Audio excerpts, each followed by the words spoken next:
We're speaking with Mayor Charmaine Tavares. What are the preparations that the county, or maybe you can give us an update, Mayor, as to exactly how things are going and perhaps any preparations or things we should be aware of as we lead to that H hour, if you will? We're still expecting that it will hit us about 11:26 or so, and it's scheduled to hit the Big Island first, so we'll have a better idea once it hits the Big Island. Then we got 15 minutes or so or less to figure out how bad it will hit us. We have made all kinds of preparations as we practice all the time, and each time we get a little better, so that's good. But there are already, if we need them, shelters that are designated, and I know people are going to these shelters, but they're not going to be open until afterwards. I'm asking people, if you are already out of the inundation area, just stay put. Don't clog the highways and the telephone lines. We're having problems with cell phones because we can't get through because the circuits are all loaded. But don't panic. Use your head. You're in high ground or on high ground, stay there, and let the emergency personnel work with those people who are in the inundation areas and get them evacuated if needed and get them taken care of. Another couple of things that I need people to understand or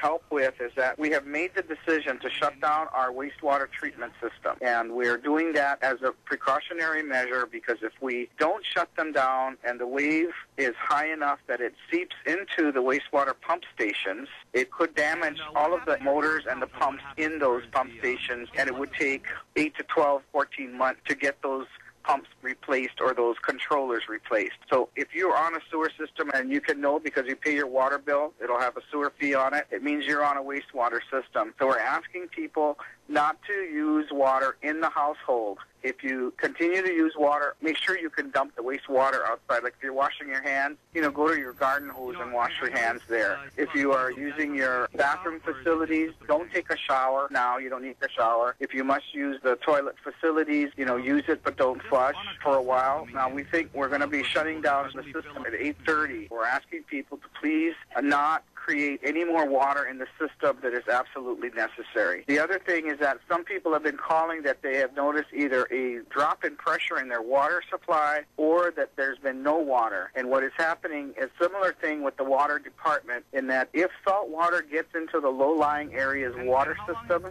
the potable water system, the stuff you drink and bathe in, that contaminates the entire system. So they are trying to shut down these systems that could become contaminated should the salt water get up to those levels. If you're in a low-lying area, you probably are going to experience either no water or low pressure. In addition, the water department is trying to fill up all of their water tanks so that we have everything in a full position for afterward and get things back to normal as soon as possible. If you're up country, stay up country. You don't have a problem with anything because they're above sea level. The only ones are the plants near the ocean, and unfortunately, since that's where our population lives, that's where our pump stations are. We have some porta potties already on order that they're distributing to various places. We're trying to work on opening some facilities in the higher level so that people can use restroom facilities. We have facilities at Hannibal Tavares Center. That system is on a private system that's not affected by this. So we're trying to get a combination of both porta potties and opening up of our public facilities. That was a very comprehensive report, Mayor. We really appreciate it. My only concern is this, that you mentioned we'll have about 15 minutes after the wave reaches Hilo. All it is a warning, isn't it? Yeah, it is a warning. It's serious. I mean, they said it's going to be about 6 to 8 feet high, and it's supposed to hit the Kahului-Hana side first.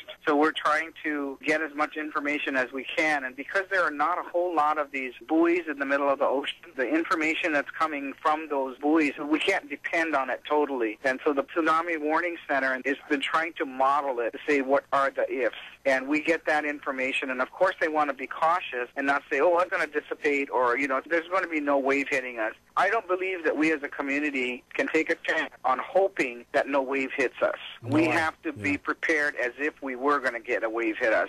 We've had enough examples where people didn't heed tsunami warnings and people died, much less the damage to buildings and things. But we don't ever want that to happen in our community, and I think, everyone can understand that. And yes, it is inconvenient for everyone to go through this, but we really do have to take care that we're protecting ourselves and our families as much as possible, and that's what these exercises are about, and that's why we have to follow through. And I know that if the wave is low and it turns out we didn't have to close the flooded with calls about, oh, that was a knee-jerk reaction. oh, it didn't hit us anyway. Well, we're going to take the jerk for those kinds of reactions, but I feel that we're making the best decision for the what-if scenario, that I don't want to be able to say, I should have done this instead.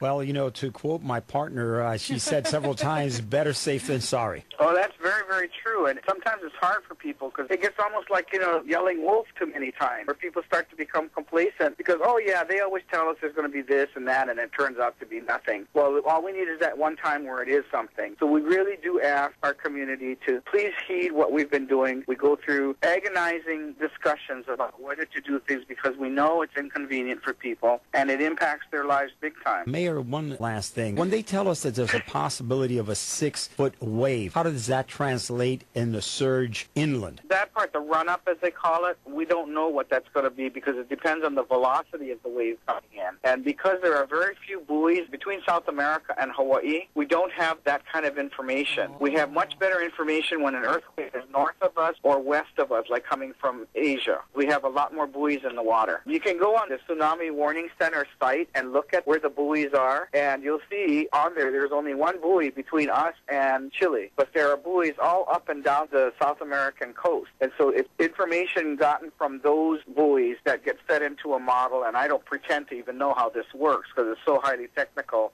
but they try to give us the best information that we can.